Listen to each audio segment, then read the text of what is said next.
if you were to ask a good physicist, what is the fundamental essence of everything, whether it was physicality, matter, or energy, a good physicist would say, we don't know. And I think that's a very sensible answer. That's the most scientific answer you could give. If you're giving any other answer, you're not giving it a scientific answer, because we don't know. We want to know what matter is. We want to know what this leaf is. We can talk about its molecules. We could talk about its biology. We could talk about the fact that those molecules are made up of atoms, and we could say the atoms are made up of electrons, protons and neutrons, and that the protons and neutrons are made up of quarks, and that the quarks and the electrons are, in a sense, elementary. You can't get smaller particles than that, but they are not the ultimate nature of what things are, because they are fundamentally excitations of quantum fields, and the fields themselves are quantum fluctuations of potentiality. So we've now gotten into the realm where the ground disappears. We all know Einstein said E equals mc squared. Okay, mass and energy are interchangeable. So is matter energy? Well, yes, but what is energy? Well, energy is the potential to do things. Again, we have no ground floor. We can't say that this is what nature is. We can say within a finite context that it's made of molecules. We can say in a finite context that this is a leaf. We can say in a finite context it's atoms. We can say in many different finite contexts, many different finite relative truths. But none of those truths are ultimate truths. And that's what we're seeking. Now, because of that issue, what I've found, possibly because of the popularity of people like Bruno Kastrup, Rupert Spiro, and also a whole bunch of philosophical educators that are out there on YouTube at the moment, their tendency, well, all of the people I just mentioned are proudly idealists.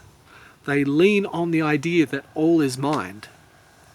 As I said, there were a bunch of you in the comments that were saying the exact same thing. Cosmical Rabbit said exactly that, all is mind. Michael Milson, we all stem from the mind of the author. We are an extension of it, a way for it to experience things. Robert Austin, according to the Buddhists, everything comes from mind and is mind. Louise J, yes, I reckon Plato was right. The soul or mind is eternally pure. It only accrued obscurations during life. Once swept away, the clear light is seen once more. But that begs the question, why does the soul come into the body? Which is a very good question. It's a sensible one to move on to. If everything is mind, why does this mind consider itself physically bound?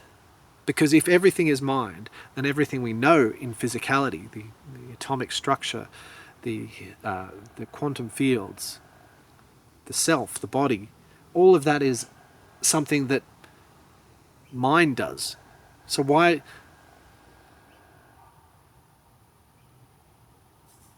At what point should we call that mind? Why is it mind? What is the difference between it being mind and it being physicality? Especially when we know that the physicality that we're referring to is something that is existing within finite frames. The leaf is the leaf within the finite frame. It's not ultimately a leaf, but that's the physical description of it.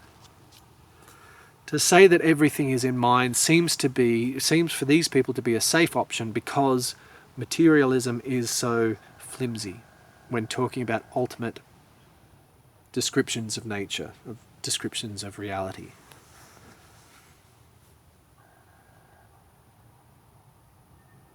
Mind is something we know. Mind is just the experience that we're having right now.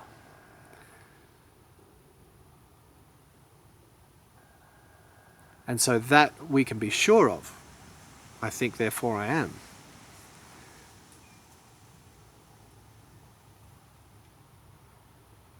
But then that splinters, as was said, why does this mind consider itself attached to the body?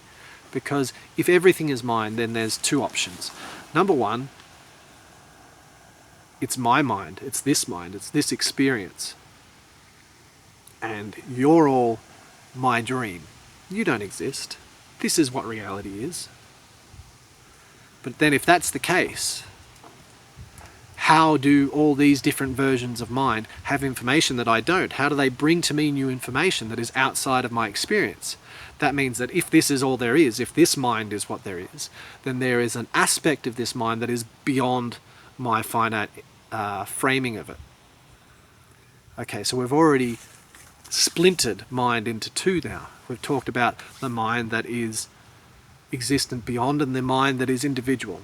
So that's why people then go to the idea of the universal mind or the God mind, and that we are fragmented aspects of the God mind. And all there is the God mind.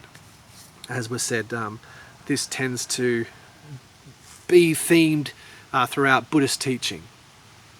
Not all Buddhist teaching says this bluntly, and I don't think it's correct to say that that is a categorically Buddhist insight, because when we talk about ultimate fundamentals, when we talk about ultimate descriptions of what is, the Buddhist will go beyond mind and say that the infinite isness is the unmanifest and the immutable. This is Brahman. This is the same unspeakable infinite isness that all the theologies point towards.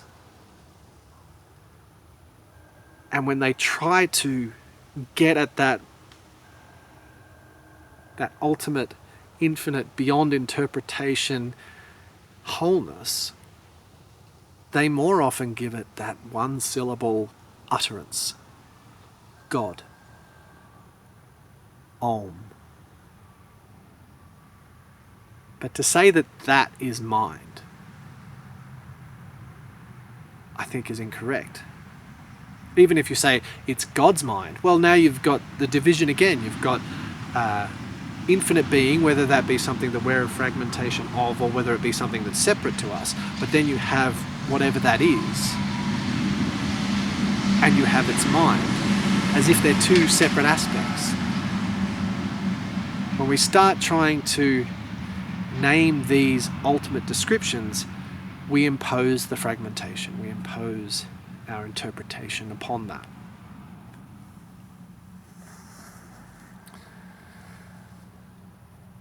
Which is why I think that idealism is equally as flawed as materialism. Materialism and idealism have the same problems, because we're claiming a knowledge and a character to this ultimate infinite isness.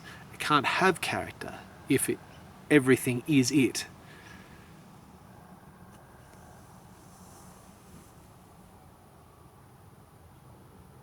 You could possibly describe reality from an idealist point of view as successfully as you could describe reality from a materialist's point of view, and have a finitely bound amount of truth to your claims. And that's the problem. We think that if we have out the right answer, that the other answers are going to be wrong. But it's not that. It's that we have these finite truths. And the finite truths are not going to directly describe the infinite, unnameable.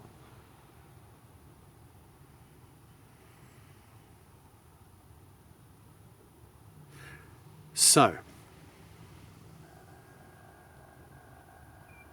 if you've been joining me on the chapters, you'll notice that we have taken the stance of the materialist. We're assuming that physicality is real. That was how I wrote this piece, to try and bridge an understanding from materialism to wholeness, or at least be led by the science to see where it led, and if it led to wholeness, then all the better. Not intentionally try to fit it in, just keep following it and see what it says. And that's what we're going to continue to do. We're going to continue this process, this unfolding of the infinite now, and we're going to move step by step through materialism, through the science, through physicality, to see what it says. Because regardless of whether you think that it's fundamentally mind or it's fundamentally physical, we're still talking about the same thing. All of the discoveries of science still exist within either framework. And we're going to keep pushing until we have some sort of revelation. And if you personally have had a revelation that the material world is incorrect, don't rest there. Don't think that you have made it out. There's always more. And I think the more is found in the acceptance of other people's ideas. But yeah, that's a good note to end on.